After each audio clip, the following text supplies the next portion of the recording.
Okay, one more problem. Third problem is find the second to third. Find the quadratic equation 7 plus or minus 2 root 5. అంతేనా 7 plus or minus 2 root 5 అంతేనా okay find the quadratic equation whose roots are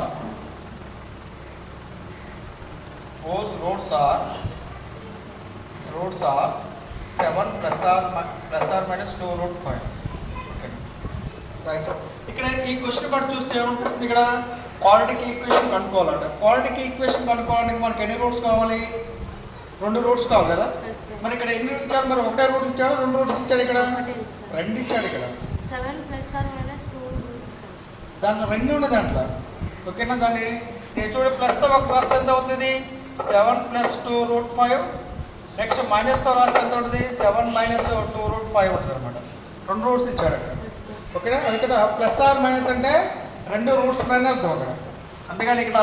ఒకటే route ఉంది అనుకోవద్దు ఇక్కడ plus 7 plus or minus 2 root 5 plus or minus ప్లస్తో ఒకటి రాయాలి మైనస్తో ఒకటి రాయాలి అంటే రూట్ ఇది ఆల్ఫా అవుతుంది ఇది బీటా అవుతుంది ఒకటి ఓకేనా ఇది ఆల్ఫా ఇది బీటా అవుతుంది ఎప్పుడైనా ఒక క్వాడ్రాటిక్ ఈక్వేషన్కి ఆల్ఫా కామా బీటా 2 రూట్స్ అయితే ఏం రాసుకోవచ్చు క్వాడ్రాటిక్ ఈక్వేషన్ రాసుకోవచ్చా alpha comma beta are the 2 roots of the quadratic equation the equation can be written as ఎలా రాసుకోవచ్చు మనం x² minus alpha plus beta into X plus alpha beta is equal 0 అంతేనా ఇదే మనం చేయాల్సింది ప్రాబ్లం ఓకేనా రాద్దాం ఆన్సర్ రాద్దాం నేను 2 రూట్స్ ఇచ్చినా అర్థం ఓకేనా solution given roots are 7 plus or minus 2 root 5 7 plus or minus 2 root 5 ఓకేనా ఇక్కడ let alpha is equal to 7 plus 2 root 5 అనుకుందాము ప్లస్ తో ఒకటి ఆల్ఫా అనుకుందాము let beta is equal to 7 minus 2 root 5 7 minus 2 root 5 ఓకేనా ఆల్ఫా కామా బీటా 2 రూట్స్ ఇస్తే quadratic equation formula ఓకేనా formula ఇప్పుడు alpha comma beta are 2 roots of the quadratic equation is formula ఎంతమ్మా x² minus alpha plus beta into X plus alpha beta is equal 0 ఇదేనా ఓకేనా x² minus alpha plus beta into X plus alpha beta is 0 మనం సపరేట్గా వచ్చి alpha beta value కనుక్కొని ఇక్కడ substitute చేసుకోవచ్చు alpha beta value కనుక్కొని ఇక్కడ సబ్స్టిట్యూట్ చేసుకోవచ్చు నో ప్రాబ్లం ఇక్కడ లేదంటే డైరెక్ట్గా దీంట్లోనే వాల్యూ సబ్స్టిట్యూట్ చేసుకోవచ్చు అనమాట ఓకేనా డైరెక్ట్గా దీంట్లోనే వాల్యూ సబ్స్టిట్యూట్ చేద్దామా ఎంత ఇది x² మైనస్ ఆల్ఫా అంటే ఎంత 7 ప్లస్ 2 రూట్ 5 ప్లస్ బీటా అంటే ఎంత బీటా అంటే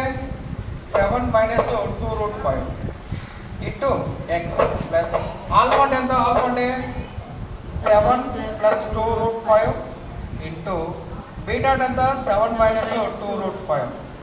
ఇస్ ఈక్వల్ టు 0 ఓకేనా ఎంత ఇది x² minus plus root 5 minus root 25 cancel అవుతుంది కదా 0 అవుతుంది కదా 14 7 ప్లస్ 7 ఎంత 14 ఇంటూ ఇక్కడ ఎక్స్ ప్లస్ ఇది ఏమవుతుంది ఇప్పుడు A plus B into A minus B కదా A plus B into A minus B ఓకేనా A plus B into A minus B formula ఏమవుతుంది a² మైనస్ b² అవుతుంది లేదా A plus B into A minus B a² minus b² అవుతుంది కదా A value 7 B value ఎంత B value ఇది కదా A value ఎంత 7 ఓకేనా a² అంటే ఎంత 7² మైనస్ b² ఎంత 2 root 5 whole square is equal to 0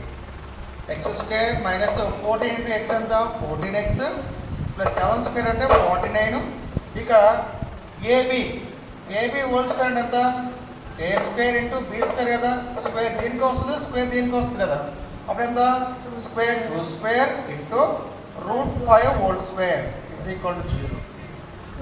x² minus 14x plus 49 minus 2 square 4 into రూట్కి స్క్వేర్కి క్యాన్సిల్ అయిపోతే రిమైనింగ్ 5 ఉంటుంది is equal 0. X square minus 14x plus 49 minus ఎంత ఇది 20 కదా, 20 is equal 0. X square minus 14x plus 49 నుంచి 20 తీసేస్తే ఎంత 29 is equal 0. It is the required quadratic equation. ఓకేనా, అర్థమైందా? ఏమీ లేదు ఇక్కడ.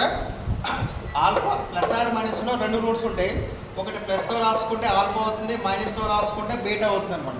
ఆల్ఫా కామా బీటాలు ఎప్పుడైతే ఇచ్చాడో క్వాడ్రాటిక్ ఈక్వేషన్ ఇలా ఉంటుంది అనమాట. ఎక్స్ స్క్వేర్ ఒకసారి చదువు. X square plus plus X square minus X square minus alpha plus beta into X plus alpha beta. Okay, alpha beta.